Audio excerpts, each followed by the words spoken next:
My mother-in-law, who thinks she is famous, told the housekeeper, "I've invited some famous friends, so make sure to entertain them properly." She talked down to me and looked down on me. My mother-in-law is very proud of her tea set and high-rise apartment, but they don't really belong to her. My sweet and somewhat naive husband doesn't seem to know what his mother is up to. I'm tired of giving in to my mother-in-law's whims, so I have no choice but to do what she wants. Why is she here, huh? As I brought tea and snacks, I thought. The people my mother-in-law was bragging about began to shake, and my mother-in-law looked confused. We began to enjoy ourselves. She was shocked when she found out who I was. Things changed a lot when my husband started to talk quietly. Then, a shocking person hit my mother-in-law hard enough to break her. It was amazing how things turned out. I couldn't have seen this day coming, even if I could go back in time and live it again. I'm 45 years old, and my name is Teresa Morris. Stan, my husband, and I have been married for 19 years. Our new flat is in a high-rise building. We're loving our new life now that we've moved in together, and our child is in college and living on their own. We moved into an apartment that is just the right size for the two of us. We worked hard to get a great apartment in a high-rise building. It's quiet, sunny, and cozy, and it lives up to our hopes. We got the stylish dishes we've always wanted and brought our furniture down a size. This place, which is slowly changing to fit my needs, is really comfortable. However, a certain phone call ruined these happy days. "Hi, Teresa. Good luck with your move into the high-rise flat. I believe we should start celebrating right away, so I will be by soon. My mother-in-law lives with my husband's sister and her husband. She heard that we were moving and insisted on coming to see us." I was able to answer nicely, but I was shocked inside. It's hard to get along with this mother-in-law. It's not like a normal mother-in-law and daughter-in-law bond. It's more about who she is. It seems like she takes pride in everything she does and talks about it all the time. That person is not someone I like. I also don't like how she always talks down to other people and tries to be better than them. It's not often that you see the good in her. When Stanley says, "Mom is celebrating our move like this," he means it honestly and seems to think she really is. I took a big breath. Everything should go well if I can just hold out for a little while longer. As I waited for my wife's mother to arrive, I hoped everything would go well. Wow, what a lovely apartment. My wife's mom showed up all happy and excited like a child. At the front door of this house, there is a system that lets guests call the owners through an intercom and directly open the door. It caught me off guard when my mother-in-law moved close to the speaker lens, but it made me happy to see someone happy. Just as I was beginning to believe that things would finally go well, she said, "Let's get dinner delivered or go out." I want steak badly. It's now 10 a.m. It's a little early to talk about plans for dinner. Lunch would be a better time. It looks like my wife's mom is going to stay here at least until tonight. My face got stiff with worry, as I hoped she didn't plan to stay the night. Since I haven't heard of an overnight stay, I think she'll leave at a proper time. She can use the extra blankets for guests, though, just in case. Stanley is good-hearted and charming, but he seems to have no idea when someone is being mean. He often doesn't understand what other people are saying and just smiles, even if they mean harm. As someone who worries a lot, I find his nature to be funny and interesting at times. However, this situation seems tough. Stanley will probably not think much about it, even if my mother-in-law acts cocky again. The problem always comes back to her. He sees her as his mother because they raised him until he was an adult. Unless I express my discomfort, I shouldn't expect him to intervene. My mother-in-law appeared, pulling along her carry-on suitcase. Claiming it as a celebration, she handed over a box of sweets worth about $10. As I prepared the tea and opened the box, my mother-in-law started on the sweets before us. Isn't it amazing? Stanley is really commendable to be able to buy such a wonderful place. I'm so proud, she boasted, lifting her chin and flaring her nostrils. It was the perfect, boastful expression. If it were an audition for the role of the evil mother in Cinderella, she would undoubtedly pass. Actually, we haven't bought it. We rent this place, thanks to Teresa, Stanley replied, tilting his head. His words were true. This high-rise apartment is a rental. Oh, how wonderful of you, Stanley, to give the credit to Teresa. Now, Teresa, please take out the trash. While praising her son, my mother-in-law gave me a cold look. She seemed to have ordered me to deal with the scattered food wrappers on the table. Reluctantly, I gathered the trash and disposed of it. The trash can was in plain sight. She could have taken care of it herself. I thought to myself, at least she should have asked, "Could you take this out?" But being ordered around was unexpected. Afterward, my mother-in-law continued to give me frequent commands. Fetch this, organize that, treating me as if I were a servant. Initially, I complied and prepared the meal as she requested, but her demands only grew more unreasonable. This stir-fry is too oily and messy. What about cleaning? I haven't seen you clean once, even though you've been here all morning. You're practically like a housekeeper in this house, so work properly.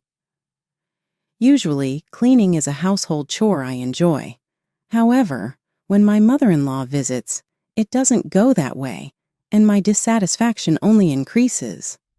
I felt as if I was being treated like a real housekeeper. Though I decided to argue back, I ultimately held back, thinking, this situation should end soon. I thought it wise to avoid conflict and not waste unnecessary energy. My mother-in-law rarely shows this attitude in front of Stanley. When he is around, she sweetly praises him and acts cheerfully. Her hypocritical behavior is exasperating. However, the situation worsened after dinner. My mother-in-law declared that she would stay the night. Stanley showed a serious expression for a moment, then whispered to me quietly, "Sorry, Teresa. I'll talk to her later.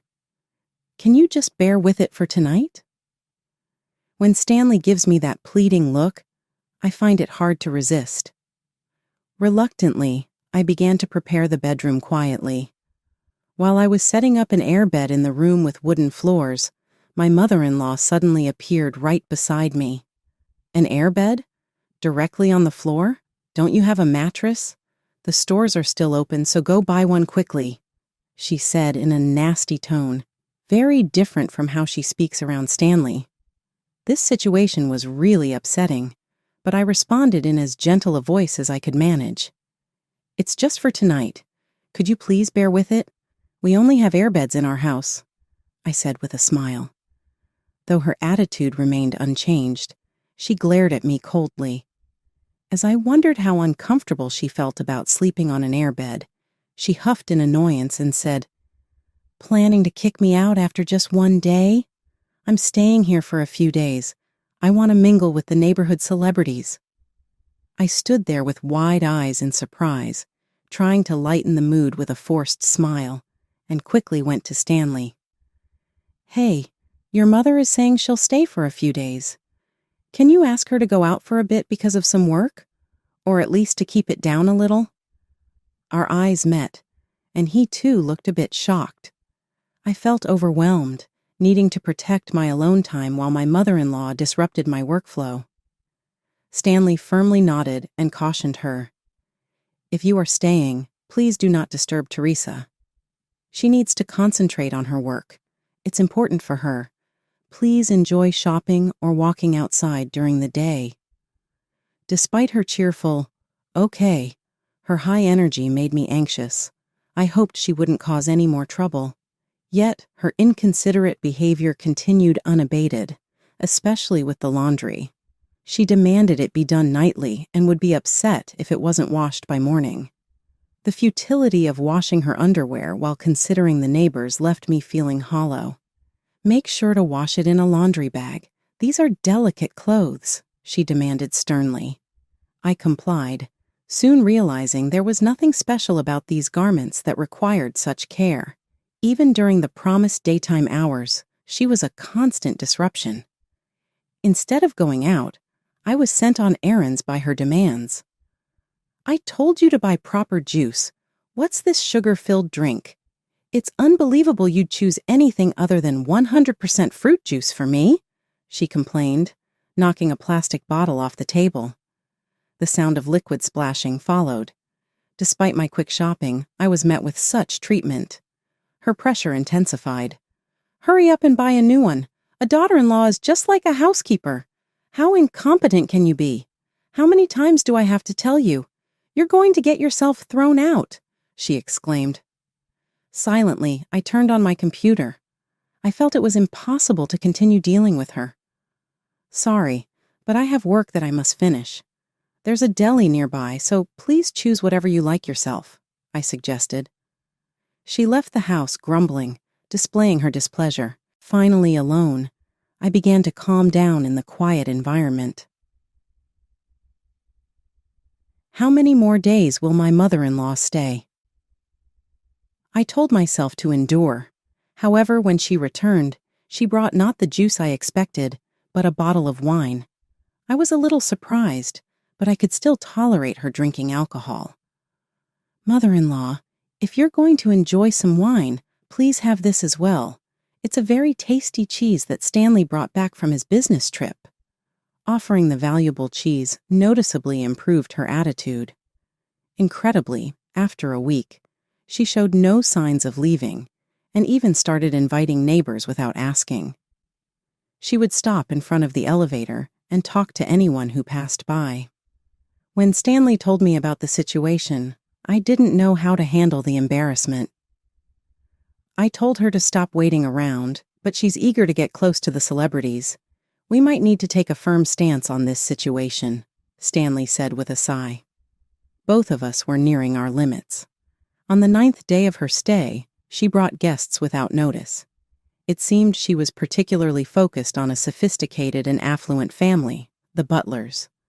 My mother-in-law was especially friendly with Mrs. Butler, walking around arm in arm.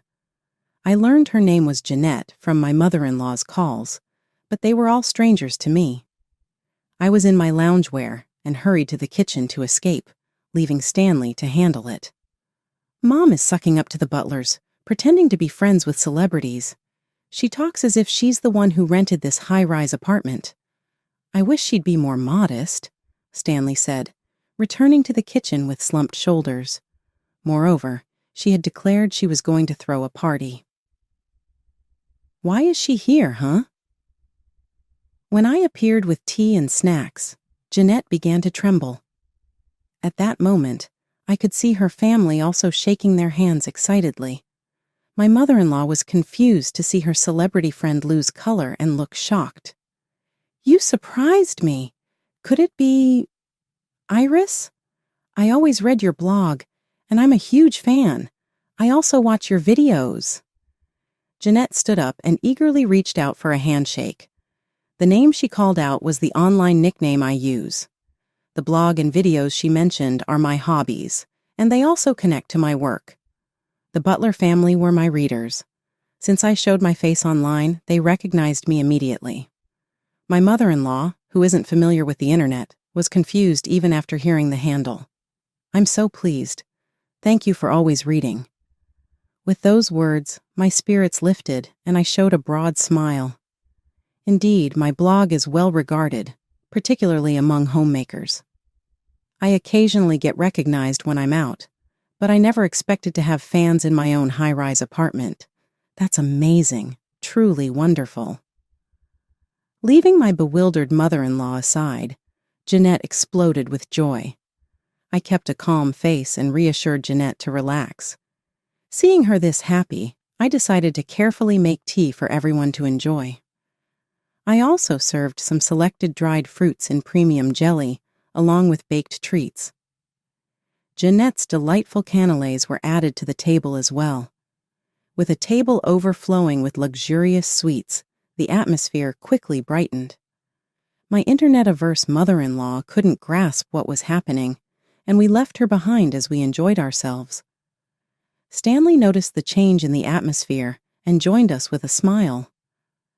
I saw the announcement that you couldn't stream this week because of a visitor, and I was really disappointed. Wait, is your mother-in-law the visitor? If so, why couldn't you stream? She's an adult. She should be able to keep quiet until the streaming is over. I thought maybe you had small children, Jeanette said. The Butler family couldn't help but laugh. Feeling the astonished stares around her, my mother-in-law blushed and looked down in embarrassment. In fact, I am a popular homemaker blogger who shares ideas on housekeeping and organizing tips. I have a wide range of support across generations, and recently, I've also been doing live streams on social media to interact directly with readers. Unfortunately, due to my mother-in-law's frequent interruptions, I was unable to conduct the planned live stream. My mother-in-law is quite unfamiliar with digital technology, and it's very unlikely she would stumble upon my social media. Given this, I posted rather modestly and vaguely on social media. I've had a visitor staying over, and it has made it impossible to proceed with the planned streaming. I'm so sorry to everyone who was waiting. My guest needs my assistance, and I'd get scolded otherwise. I didn't mention my mother-in-law by name, and made sure to keep the tone light so as not to paint her as the villain completely. However, it's clear what impression Jeanette and others might have from this situation and the post. Next, it was Stanley who spoke. I see the Butler family also reads Teresa's blog. Thank you very much. Please look forward to the book she will soon publish, which will be released by the publishing company I work for. My mother-in-law stared at Stanley in surprise. She was unaware of this discussion. I hadn't told her about this plan either, as she had previously taken my success as a boast and reacted unpleasantly, so I did not mention it this time. Even if she accidentally found out, I decided there was no need to tell her myself and unnecessarily upset her. Actually, I'm preparing to publish a book right now. I've told Mom to not disturb Teresa since she's busy. Interfering with a live stream is something she shouldn't do. If Teresa's book gets delayed, I'll also be blamed after all. I'm the person in charge of this project. My mother-in-law murmured a small "ah" in surprise. She probably never imagined I was working together with my husband on this. Then, Stanley innocently began talking about my mother-in-law's behavior. Why not include that funny thing Mom said yesterday as a family story in the book? Like when she ate the minestrone Teresa made and said, "This ratatouille is sour, it must be spoiled." She really is a natural, isn't she? The Butler family burst out laughing at that story. I hid a wry smile and remained silent, feeling it wasn't appropriate to laugh. However, Stanley showed no signs of stopping. Just because she's staying in a high-rise apartment, she talks as if she's a celebrity herself. She was just visiting, but kept saying, "I'm a celebrity, so I must indulge," and drank wine. But it was just wine from the deli. Kind of ordinary, isn't it? I was debating whether to point that out. I thought about saying it was a somewhat endearing story, but when I saw my mother-in-law's face turning red with anger, I swallowed my words. The story might have been too trivial, as the Butler family's reaction was lukewarm. Jeanette and her family wore subtle smiles and looked back and forth between my husband and my mother-in-law. "Shall we change the subject, Jeanette?" I asked. "I see you're using that tote bag." I switched to another topic. The bag Jeanette was using was one I had designed for a collaboration with a magazine. As we touched on the new topic, Jeanette's face lit up. Yes, the bag designed by Iris is very practical and one of my favorites. The size of the interior pockets is perfect, and it has a sturdy, wide base, which makes it extremely convenient. In fact, I have 2 more of the same at home. My mother-in-law was now quiet and didn't say a word. Perhaps she didn't want to make a bad impression on the affluent family she liked. Her silence was actually a relief. The rest of the tea party proceeded in a very harmonious atmosphere. We had just moved to this area and were unfamiliar with the local geography, But the Butler family, having lived here for years, shared many recommendations for shops and scenic places. We exchanged a lot of information and had a meaningful time. Actually, I have other friends who read Iris's blog too. Would you like to join us for a meal next time? Jeanette made a delightful proposal. This might help build a good relationship with our neighbors moving forward. Meanwhile, my mother-in-law glared at me with a face filled with anger and gritted her teeth. It seemed she was upset that I was becoming close with the people she liked to refer to as her celebrity friends. Other people, are they wealthy? Such people are greedy and should be looked down upon. They have no class anyway. My mother-in-law suddenly erupted in anger. How unbecoming it is to hurl baseless accusations. It was me who was invited, not her, so her interjections are unnecessary. And to speak rudely about the guests she invited, what kind of thinking is that? I understand feeling alienated might make her angry, but largely, it's her own doing. I didn't tell her about my blog in advance because I thought it would upset her. Her difficulty with the internet stems from her refusal to learn. If she's not qualified to mingle with the real elite, she should accept that reality. I'm sorry, please don't mind her, I said. The contrast between my actions and my mother-in-law seemed to further highlight her erratic behavior. At that moment, Stanley joined the conversation with a relaxed tone. I don't care much about family backgrounds, but Teresa's lineage is quite renowned. One of your ancestors appeared in a recent drama, didn't he? Yes, the era he lived in is often depicted, I replied lightly. My mother-in-law looked taken aback, and the Butler family murmured among themselves. I seldom talk about it, but actually, one of my ancestors was a notable politician who left a mark on history. However, by the time of my great-grandparents, our family had become commoners. When Stanley mentioned my ancestor, the Butler family nodded with interest. It seems my family name is somewhat known. My mother-in-law, not well versed in history, didn't recognize the name. As I garnered attention, her face turned red with anger, and she began to tremble. This was not embarrassment, but pure anger. About an hour later, the Butler family prepared to leave. Jeanette came up to me and said, "It must be tough, but your husband is as kind and charming as you write about in your blog. Don't let your mother-in-law get to you." I simply replied, "Thank you," and smiled as I saw them off. As the door closed, my mother-in-law's dissatisfaction erupted suddenly. "Don't forget, it's because of Stanley that you can live in this house. The one with the higher income holds the power. You are in a position of being supported, so you should be more humble. Stanley, stop smiling and properly educate your rude wife." Her face twisted in frustration, making her appear older than she actually was. Her shouting was so unpleasant that I worried it could be heard outside the door. At that moment, Stanley confronted her with an unprecedented seriousness. I realized something then. It was the first time my mother-in-law had shown her true nature in front of her son. I strongly hoped that Stanley would stand up for me. "Mom, you're wrong. We can live here thanks to Teresa. I've told you before, all the rent for this house is paid by Teresa. True, I cover our living expenses, but in fact, Teresa now earns much more than I do. I write a blog and magazine columns, and fortunately, I have a steady income. The collaborative products and streaming are going well, with good results. Though freelancing has its instabilities, recently it's a fact that sometimes I earn more than Stanley." The topic was commonplace, but there was an exceptional chill in Stanley's voice and expression. While internally praising him for firmly standing by my side, I also added, "I apologize I hadn't discussed this with you. I'm truly sorry for earning so much. Moreover, such behavior in front of our guests lacks decorum.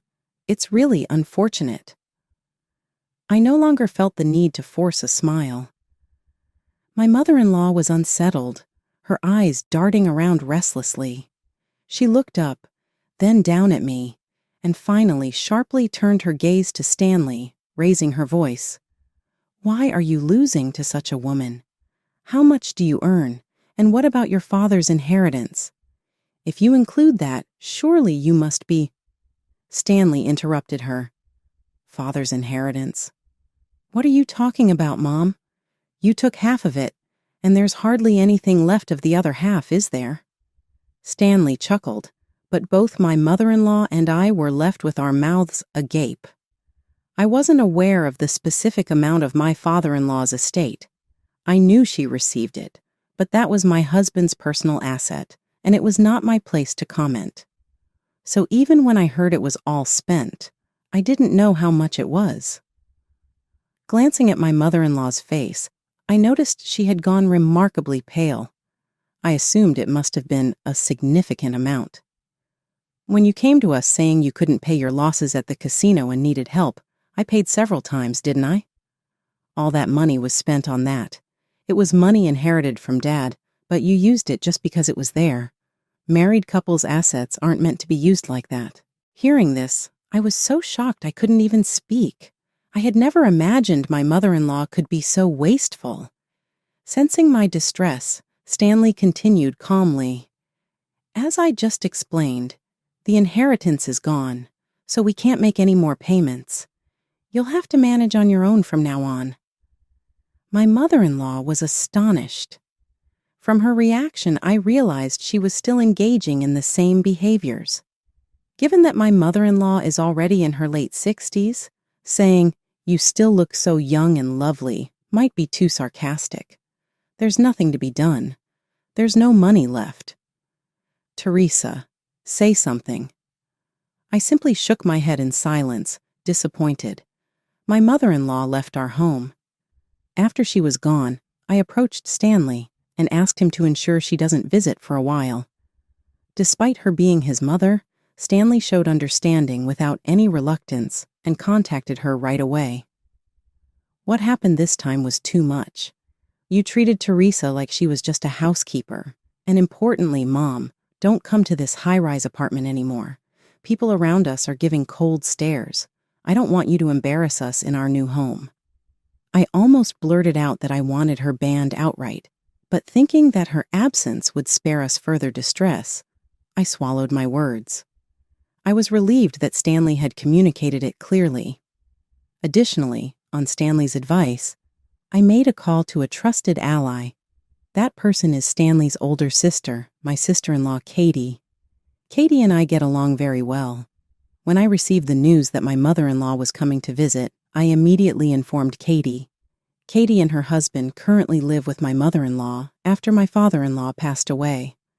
My mother-in-law, having become alone, asked to move in with them.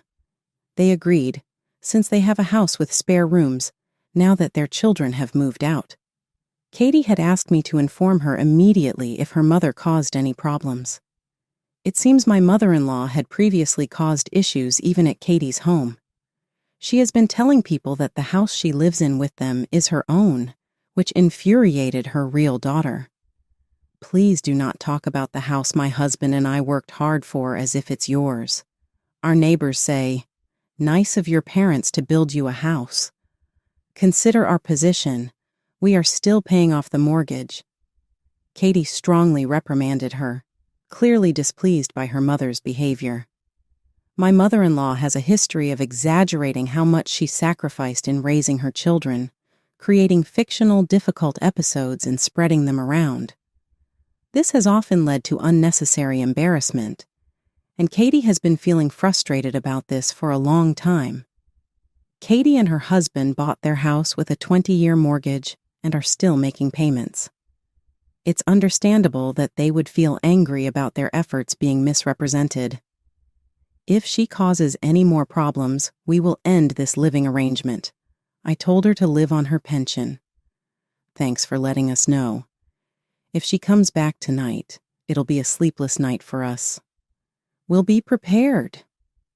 True to her word, the next day, my mother-in-law was kicked out and came crying to us. She had been carrying the same suitcase since yesterday, wearing the same clothes she had left in the day before. After being scolded by Katie and her husband, she returned to us in the same outfit. When I saw her through the intercom, she looked utterly exhausted, making me wonder if we should at least let her stay for the night. I suggested this to Stanley, but he chuckled and responded, "No way, Mom. Didn't I tell you not to come here anymore? Just because Katie kicked you out doesn't change anything. You can't fool us.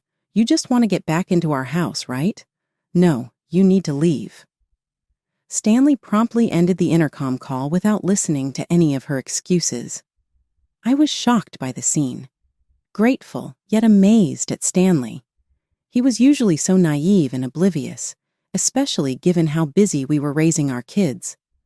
Perhaps the home environment required such obliviousness for anyone to survive.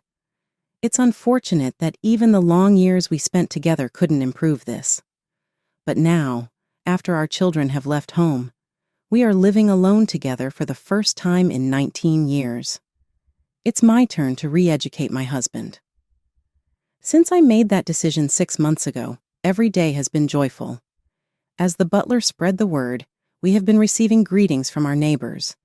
Some are even checking out my blog and streams. While it's a bit embarrassing, it's fun to see the community grow. Our home life has stabilized too. Sometimes my husband, like a big child, brings a delightful charm to our household. Though we sometimes feel the loneliness of our children having moved out, our time together as a couple is fulfilling in its own way. Currently, my mother-in-law lives alone in a small apartment. Had she made different choices, she might have been able to spend her twilight years peacefully, surrounded by family. Instead, she is alone. It seems she can no longer visit the casino she once frequented, as neither my husband nor my sister-in-law Katie will be helping her anymore. Those places will not welcome her either. Having time to freely engage in hobbies and work is something I'm grateful for. However, recently I've begun to harbor some suspicions about my husband. It's possible that he isn't just naturally naive, but that some of his actions are calculated. When I questioned Katie about my mother-in-law's whereabouts, which supposedly had been arranged, it was revealed that my husband had arranged her living situation. He didn't provide financial support, but did help with finding her a place to live. The contract included a clause stating there would be no contact with her except for hospital visits or family funerals. I couldn't hide my surprise and confusion upon learning this fact. Katie then deepened the discussion, saying, "Stanley is actually quite calculating. He may look like an innocent angel on the outside, but inside he's really shrewd." This analogy was so unique I almost missed it, but it's an intriguing notion. When my mother-in-law racked up bills at the casino in the past, Stanley was angry and started looking for a lawyer right away. He said it was to keep the family out of trouble, but his real plan was to close the shop. Now that I know more about my husband's personality, I have a more complicated view of him in our future together. It looks like he was looking into and reporting illegal things, like giving drink to workers. By telling these things to the establishments, he wanted his mother to lose trust with them and be turned away. This sneaky side of my husband has never been seen before. It's possible that he has been acting innocent the whole time. It's scary to think that he might have kept up this behavior for 19 years. It could not be a show. Someone told me that he really admires how strong you are, Teresa. He might just be being nice. I was surprised to learn more about how much he liked me. If I think about it this way, his cute, sleepy, bear-like behavior could just be him showing me love. If this behavior is unconscious, though, it's not an act, it's real love. In any case, I'm looking forward to living a stress-free life with him from now on. I'm excited to live a life that is true to who I am,